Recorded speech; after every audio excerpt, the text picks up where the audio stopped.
Akiza Truesdale, and today I'll be doing a deck profile for Dark Scorpions.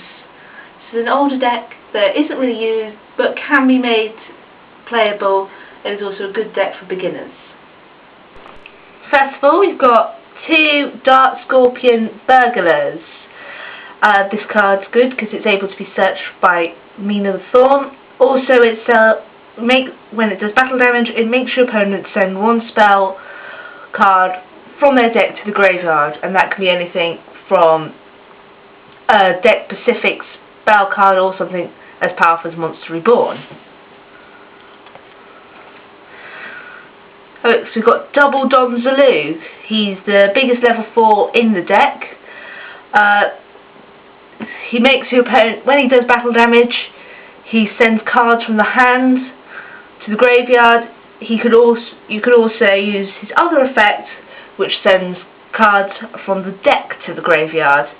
Very good for milling and also for getting rid of hand advantage, which is what this deck is about. Next, we've got triple Mina the Thorn. Instead of doing anything to the opponent, what Mina does when she does battle damage is she adds Dark Scorpions back to your hand from either the deck or the graveyard. So she's basically a rotor every time you do battle damage. But Chick the Yellow, we've got 3 of him. Used to be limited to 1, which is quite funny.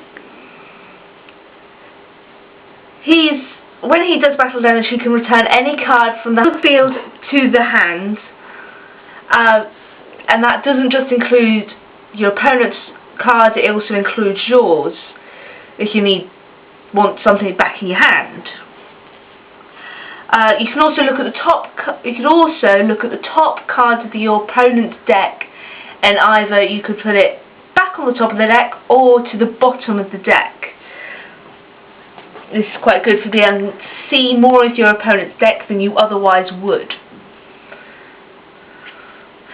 We've got 3 Cliff the Trap Remover. Obviously, as his title suggests, he removes, well, traps. Spells and traps. You can also mill, like you can with Don Zulu. You can send 2 cards from their deck to their graveyard. Very much depends on what kind of deck you're playing against. If you're playing against a very heavy spell or trap card deck that sets a lot, you'd obviously go for the first effect. Next, we've got Alector. He's an easy summon, as got a lot of decks now that are just single attributes. A lot of earth decks, water and fire, especially with the new Fire Fist stuff and Fire King stuff out. Also a lot of wind support coming out, so there's going to be a lot of wind decks such as Gustos. Easy summon, you can summon him as long as your opponent controls 2 monsters with the same attribute. There can only be 1 of him on the field at a time. He's by far the largest monster in the deck, and there's very good use for him, as you will see later. The spells next. Look, United We Stand. It's very important with the Dark Scorpions to make their attack points as large as you can, due to the fact that their attack points are so small. So they gain 800 for every monster, including themselves, on the field, which is nice. Next, we've got 2 Burden of the Mighties. This lowers your opponent's attack points, so if they've got a big level 8 Blue Eyes White Dragon, it's going to lower their attack points to 2-2, which makes it small enough to get over, really, with Alector. Allure of Darkness. Most of your monsters, apart from Alector, are dark. This allows you to have extra draw power, which is much needed, as you do need cards both in your hand and on the field to be able to make this deck work. Mage power. This deck has a lot of continuous equipped spells, continuous spells, and a lot of traps. So you're setting a lot. And equipping mage power to say zulu, he then gains an extra 500 for every single spell and trap card that's set, and obviously zulu allows you to mill your opponent. Next we've got lightning vortex. This is good because even if you discard one of your dark scorpions that say Chick the Yellow, for the cost of discarding Chick the Yellow you can Raigeki your opponent's field, and remember you can get Chick the Yellow back with Mina the Thorn. Next we've got double ego boost. It's good because it's a quick play, so you can activate it during your opponent's turn on declaration of their attacks. It may not save your monster, but it may stop you taking as much damage as you otherwise would.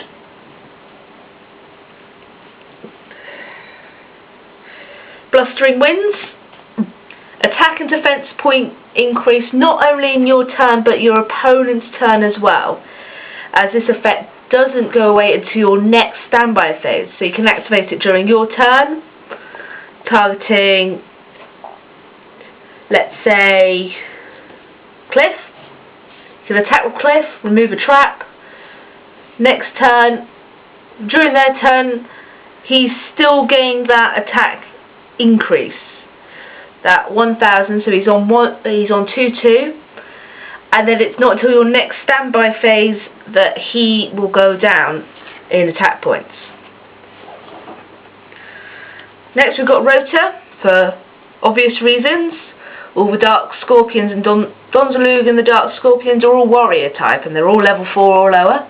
It's just a way to add them to your hand if you haven't done any battle damage with Mina, or to get Mina. Double MST for, again, very obvious reasons.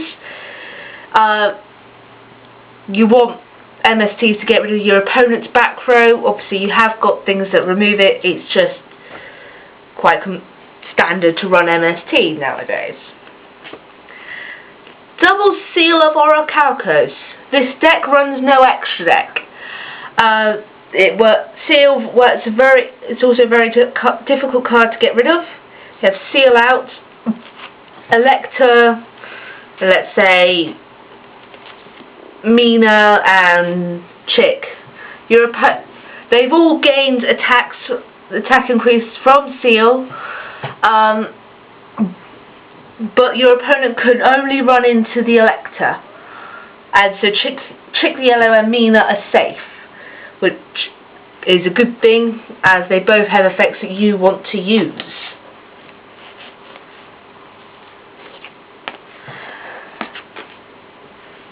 And of course there's a cool taking your soul bit if you want to think that it's the anime version. Unfortunately it's not. Next we got Double Trap Hole. Not as good as Bottomless, but the point is you're trying to stop your opponent getting high level monsters out, and you're trying to stop the special summoning somehow. So you've got two of those just because they stop your opponent having as much out. Shadow Spell. Not only does it lowers the attack point of an opponent's monster, but it also stops them attacking with it.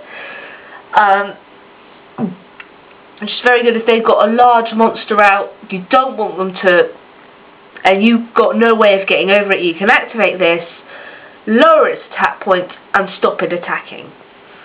So they've got effectively a useless monster on the field. Double Mirror Force allows mass destruction on the opponent's field. Yes, it is easy to stop with things like Starlight Rose, Stardust Dragon himself, or the Huge Revolution is over. But it's a risk worth taking if it protects your field.